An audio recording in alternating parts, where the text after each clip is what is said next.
ಅಂತ ಆಸೆ ಹೆಣ್ಮಕ್ಳಿಗೆ. ಇವತ್ತು ಸರಿ ಹೋಗ್ಬೋದು ನನ್ನ ಗಂಡ, ನಾಳೆ ಸರಿ ಹೋಗ್ಬೋದು, ಬೆಟ್ಟಕ್ಕೆ ಹೋಗೋಣ, ದೇವ್ರು ನೋಡೋಣ, ಕೇಳ್ಕೊಳ್ಳೋಣ, ಒಳ್ಳೆ ಬುದ್ಧಿ ಬಂತೋ ಏನೋ, ಆಸೆ ಪಾಪ ಹೋಗುತ್ತೆ. ಅಲ್ಲಿ ಕೂತ್ಕೊಂಡು ಕಾಲ್ ತೊಳ್ಕೊಳ್ವಾಗ ದಬ್ಬಿಡ್ತಾನಲ್ಲ, ಡರ್ಟಿ ಮೈಂಡ್ ಅಲ್ವಾ? ಅಲ್ಲ, ಯೋಚನೆ ಮಾಡಿ ನೀವು, ನಮ್ಗೆ ಗೊತ್ತಿಲ್ಲ. ಕೋರ್ಟ್ ಈಸ್ ಇವ್ರು ಏನ್ ಮಾಡ್ತಾರೆ, ಕಾಂಡಕ್ಟು ಬಾಗ್ಲಾಕೊಂಡೋಗ್ಬಿಟ್ಟಿರ್ತಾರೆ ಊರ್ಗೂರೇನೆ. ಅವ್ರ ಮನೆ ಸೊಸೆ ಸತ್ತೋದ್ರೆ ಎಲ್ಲರೂ ಬಾಗ್ಲಾಕೊಂಡೋಗ್ಬಿಡ್ತಾರ. I know police atrocity. For a moment I am not discounting that. But even before the police could come in to scene, what is the conduct of this gentleman? ಯೋಚನೆ ಮಾಡಿ ನೀವು. ಏನೋ ಏನಾಯ್ತೋ, ಯಾಕೆ ಹಿಂಗಿದ್ಯಾ ಅಂತ ಮನೆಗೆ ಬಂದಾಗ ಕೇಳಿದ್ದಾರೆ. ಅಯ್ಯೋ ಸಾಕಾಗೋಗಿತ್ತು, ಹಿಂಗಾಯ್ತು, ಅಲ್ಲಿ ಸಿಕ್ಕಿದ್ಲು, ಮುಗಿಸ್ಬಿಟ್ಟು ಬಂದ್ಬಿಟ್ಟೆ ಅಂತ ಹೇಳಿದ ನಾನು. ಇವರು ಚೆನ್ನಾಗಿ ಮಂಗಳಾರತಿ ಮಾಡಿದ್ದಾರೆ. ಇಂಥ ಹಲ್ಕ ಕೆಲಸ ಮಾಡಿದ, ನಾಳೆ ನಾವು ಪೊಲೀಸ್ಗೆ ಹೋದ್ರೆ ನಮ್ಗತಿ ಏನು ಅಂತ. ಅವನ ಅವಾಗ ನಾಟಕ, ವಿಷ ಕುಡಿತೀನಿ ನಾನು ಅಂತ. ಹಂಗ ನಿಜವಾಗ್ಲೂ ಪೂರ್ತಿ ವಿಷ ಕುಡ್ದಿದ್ರು ಹೋಗ್ಬಿಡೋನು. ಎಮೋಷನ್ಸ್ ಬಂದ್ಬಿಡುತ್ತೆ, ನಾನು ಇಲ್ಲ ಅಂತ ಹೇಳಲ್ಲ. ರಿಮೋರ್ಸ್ ಇರ್ಬೋದು. ನೆನ್ನೆ ದಿವಸ ನೋಡಿ ಒಂದು ರಿಪೋರ್ಟ್ ಇದೆ. Some officer, IPS officer, his wife is admitted to some ICU and best treatment. Doctor ಬಂದು ಐ ಆಮ್ ಸಾರಿ ಅಂತ ಹೇಳ್ತಾರೆ. So much of emotions pool in. He opens his revolver and then commit suicide. ಇದಕ್ಕೆ ನಾವೇನು ಹೇಳ್ತೀವಿ ಅಂತ ಹೇಳಿದ್ರೆ, spur of the moment. ಗೊತ್ತಾಯ್ತಲ್ಲ?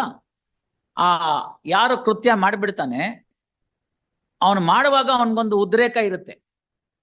ಇಲ್ಲ, ಇದಕ್ಕೊಂದು ಅಂತ್ಯ ಕಾಣಿಸ್ಬಿಡ್ಬೇಕು, ದಿನಾಗಿನ ಗೋಳಾಗಿದೆ, ಇವತ್ತು ಆ ಕಡೆ ಈ ಕಡೆಗೂ ಆಗ್ಬಿಡ್ಬೇಕು, ಆಗೋಯ್ತು. ವೆರಿ ನೆಕ್ಸ್ಟ್ ಮೊಮೆಂಟು ಹೆಣ ಕಣ್ಮುಂದೆ ಕಾಣುತ್ತೆ. ಅಯ್ಯೋ ಇದೆಂತ ಕೆಲಸ ಮಾಡ್ಬಿಟ್ಟೆ ಅಂತ ತಲೆ ಮೇಲೆ ಕೈ ಹೊತ್ಕೊಂಡು ಕೂತ್ಕೋತಾನೆ. ರಿಪೀಟೆಡ್ಲಿ ಅವನ ತಲೆನಲ್ಲಿ ಐಡಿಯಾ ಬರುತ್ತೆ, ಇಂಥ ಕೆಲಸ ಮಾಡ್ಬಿಟ್ನಲ್ಲ ನಾನು, ಅಯ್ಯೋ ಅಯ್ಯೋ ಅಯ್ಯೋ ಅಂತ. ನನ್ನಂತವ್ನು ಇರಬಾರ್ದು ಅಂತ ಹೇಳಿ he takes a decision to end his life. Well, agreeable. Impact of the incident will trigger the pituitary here. ಇಲ್ಲಿರುತ್ತೆ ಪಿಟ್ಯೂಟರಿ ಅಂತ, ಎಂಡೋಕ್ರೈನ್. ಅಲ್ಲಿಂದ ಹಾರ್ಮೋನ್ಸ್ ಬರುತ್ತೆ. ರಿಪೀಟೆಡ್ ಆ ಥಾಟ್ಸ್ ಬಂದಾಗ ಸೂಯಿಸೈಡಲ್ ಟೆಂಡೆನ್ಸಿ ಕ್ರೀಪಿನ್ ಆಗುತ್ತೆ, ಹೋಗ್ಬಿಡ್ತಾರೆ. ಅವೆಲ್ಲ ಇಂಪಲ್ಸಿವ್ ಸೂಯಿಸೈಡಲ್ ಟೆಂಡೆನ್ಸಿ ಅಂತ. Court has read many things on many aspects of the matter. Impulsive, ಅದು ಬರ್ತಾನೆ ಇರುತ್ತದು. ಮಗಂಗೆ ಹೇಳಿರ್ತಾರೆ, ನೀನು ನಮ್ಮ ಕುಲದೀಪಕ, ಚೆನ್ನಾಗಿ ಓದಬೇಕು, ಚೆನ್ನಾಗಿ ಮಾಡಬೇಕು, ನಮ್ಮ ಮನೆ ಹೆಸರು ಬೆಳಗಬೇಕು, 100 ತಗೋಬೇಕು ಅಂತೆಲ್ಲ ಹೇಳಿರ್ತಾರೆ. ರಿಸಲ್ಟ್ ಬರುತ್ತೆ. ಹುಡುಗ ಪಾಪ ಚೆನ್ನಾಗೇ ಮಾಡಿದ್ದೀನಿ ಅಂತ ಹೇಳಿರ್ತಾನೆ, ಯಾವುದೋ 1-2 ಸಬ್ಜೆಕ್ಟಲ್ಲಿ ಫೇಲ್ ಆಗಿಬಿಟ್ಟಿರ್ತಾನೆ.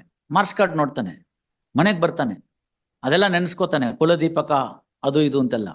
ರೂಮ್ಗೆ ಹೋಗ್ತಾನೆ, ತಕ್ಷಣ ಒಂದು ನೇಣು ಹಾಕೊಂಡು ಸತ್ತೋಗ್ತಾನೆ. ಇಂಪಲ್ಸಿವ್. ಇದು ಆ ಥರದ ಕೇಸ್ ಆಗಲ್ಲ.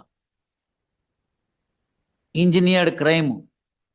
15ನೇ ತಾರೀಕು ಟ್ರಯಲ್ ನೋಡಿದ್ದಾನೆ. ಮೋಟರ್ ಬೈಕ್ ತಗೊಂಡು ಮಾತಾಡಿಸ್ತಾನೆ, ಸ್ಕೂಟಿ ತರ್ತಾನೆ, ಇನ್ನೊಬ್ಬರದ್ದು ಯಾರ್ದೋ ಹೊಂಡಾ ಆಕ್ಟಿವಾ ತರ್ತಾನೆ, ಅದ್ರಲ್ಲಿ ಕರ್ಕೊಂಡು ಹೋಗ್ತಾನೆ, ನಿರ್ಜನ ಪ್ರದೇಶ ಕರ್ಕೊಂಡು ಹೋಗ್ತಾನೆ, ಬೆಟ್ಟಕ್ಕೆ ಹೋಗೋಣ ಅಂತ ಹೇಳ್ತಾನೆ. ಅವಳನ್ನ ಕಾಲುವೆ ಹತ್ರ ಬಂದರೆ ಕಷ್ಟ ಆಗುತ್ತೆ, ಉಪಾಯ ಮಾಡ್ತಾನೆ, ಕೈಕಾಲು ತೊಳ್ಕೊಂಡು ಹೋಗೋಣ ಅಂತ.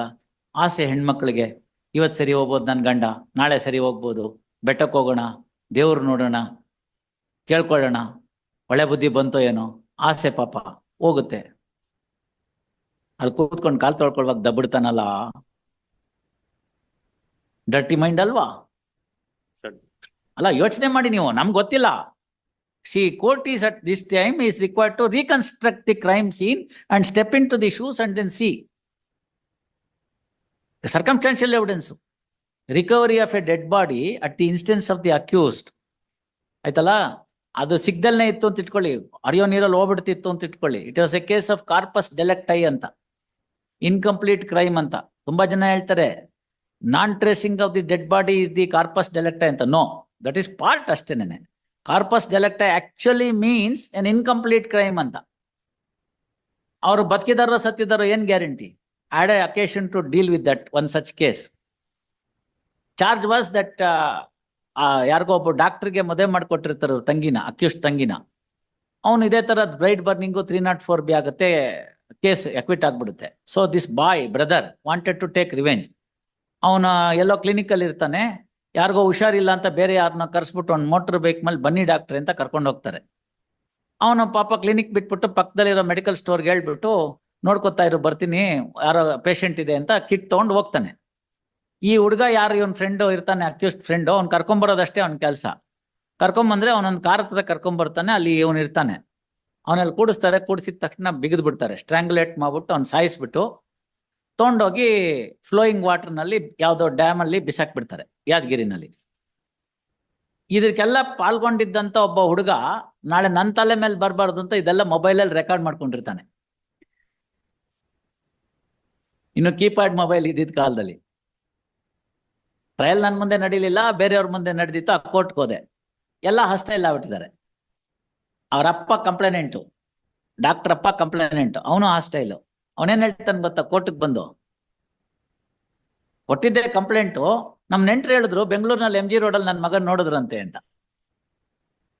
No, that is a case of corpus delicti where the dead body is not found and there is no other material on record to show whether the crime is completed or not ಅಂತ. ಕೊನೆಗೆ prosecutor ಇದನ್ನ play ಮಾಡ್ಸೋಣ ಅಂತ. Evidence ಇಲ್ಲ, technically 65B certificate ಇಲ್ಲ, how it has been seized ಅಂತಿಲ್ಲ, ಯಾರಿಂದ seize ಮಾಡಿದ್ದಾರೆ ಅನ್ನೋದಕ್ಕೆ ಸರಿಯಾಗಿ ಇಲ್ಲ, ಎವಿಡೆನ್ಸ್ ಇಲ್ಲ. Panch witnesses set participated in seizure of that mobile telephone, turn hostile, mobile phone belongs to one of the accused ಅಂತ ಪ್ರೂಫ್ ಇಲ್ಲ. Assuming that I take it amounts to confession 25. ಏನ್ ಮಾಡೋದು? On the ground of corpus delicti I had to acquit. ನೀವು ನೋಡಿ ಅಂತ ನಾನು ಹೇಳಿದೆ, ನಾನು ನೋಡಲ್ಲ, ನೀವು ಎವಿಡೆನ್ಸ್ ಆಗ್ತಂದ್ರೆ ನಾನು ನೋಡ್ತೀನಿ, ಇಲ್ಲ personally I get prejudiced. That's not the requirement. If it is evidence you bring it, otherwise I am part of the interested person ಆಗ್ಬಿಡ್ತೀನಿ. I can't conduct the case. ನೀವು ಅದನ್ನ ಎಕ್ಸಿಬಿಟ್ ಮಾಡಿಸೋದಕ್ಕೆ ಮೊದಲೇ ಮಾಡಿಸಿದ್ರೆ IOನಲ್ಲಿ ಆಗ್ತಿತ್ತು ಅಂತ. ಸಂತೋಷ್ ಅಂತ ಕಾಣುತ್ತೆ, if I am not mistaken, Santosh ಅಂತ IO ಅವಾಗ ಹೇಳಿದ್ದೆ ಏನ್ ಮಾಡ್ಬೇಕು ಅಂತ. ಎಲ್ಲಿದಾರೋ ಏನ್ ಮಾಡಿದಾರೋ ಗೊತ್ತಿಲ್ಲ. Lord had also pointed out to Joshinder Yadav. Not necessary. Please. You saw that judgment? Yes, ma'am. Bindula Devi? Howdu. She, my intern has also read it. He has also got lot of doubts. What one can see from Joshinder Yadav by the Honorable Apex Court is have some sensitivity of these type of matters. Honorable Justice Ranjana Prakash Desai, in that judgment, while accepting the versions of the prosecution, bestowed on one aspect of the matter. If you have gone through the judgment carefully, there is an explanation to be offered by you. You means the Yadav there. See, these are all the things that are there. Therefore, here, what happens is, dead body is recovered at the instance of the accused, which is the strongest circumstance in a circumstantial evidence. And 2 more witnesses have said, ಇವನು motor bike ಮೇಲೆ ಕರ್ಕೊಂಡು ಹೋಗಿದ್ದು, ಅಲ್ಲಿ ಇಳಿದಿದ್ದು, ಇಬ್ರು witnesses ಹೇಳ್ತಾರೆ, ಆ ಕಾಲುವೆ ಕಡೆಗೆ ಹೋಗಿದ್ದು ಎಲ್ಲಾನು. They are the last in witnesses and their statements is also recorded under 164. Yes. ಮತ್ತೆ ಈಗ ಒಂದೇ ಏನಪ್ಪಾ ಅಂದ್ರೆ, ಫಸ್ಟ್ ಅಕ್ಯೂಸ್ಡ್ ಮೇಲೆ ಇದೆ, ಸೆಕೆಂಡ್ ಅಕ್ಯೂಸ್ಡ್ ಏನು ಅಂತ dowry ಹಾಕಿಸ್ಕೊಂಡ. If that is to be considered only 302, maybe you have a good choice. But if it is 304B, automatically you being the recipient of the dowry amount, that too in the bank account, what is your answer? ಇಲ್ಲ ನಮ್ಮ ಬೀಗ ಸಾಲ ಕೊಟ್ಟಿದ್ದ, ನಾನು ಅದನ್ನ ವಾಪಸ್ ಇಸ್ಕೊಂಡೆ ಅಂತೀರಾ? ಹೇಳ್ಬೋದು ಬೇಕಾರೆ. ತೆಂಗಿನಕಾಯಿ ದುಡ್ಡು ಮಾರಿದ್ರು ಅದನ್ನ ಕೊಟ್ಟಿದ್ದಾರೆ ಅಂತ ಹೇಳ್ತೀರಾ? ಮಂಡ್ಯ ಕಡೆ ತಾನೆ, ಏನ್ ಬೇಕಾದ್ರೆ ಇರ್ಬೋದು. See, that's why at this stage it is dangerous to jump into any conclusion. Courts have cautioned. Honorable Supreme Court has cautioned many times. Don't venture mini trial in a matter of this nature. Don't venture mini trial. Look at the material. Fine. If he is required to face the trial, ಹೋಗ್ಲಿ bale ಮೇಲೆ ಇಲ್ವಾ, ಏನೋ ಒದ್ದಾಡೋಣ, bale ಮೇಲೆ ಇದ್ದಾನೆ, ಹೋಗ್ತಾನೆ, trial ಮಾಡ್ತಾನೆ, ಎಕ್ಸ್ಪಿಡೇಟ್ ಮಾಡಿಸ್ಕೊಳ್ಳಿ, trial ಎಕ್ಸ್ಪಿಡೇಟ್ ಮಾಡಿಸ್ಕೊಳ್ಳಿ, show your innocence, come out.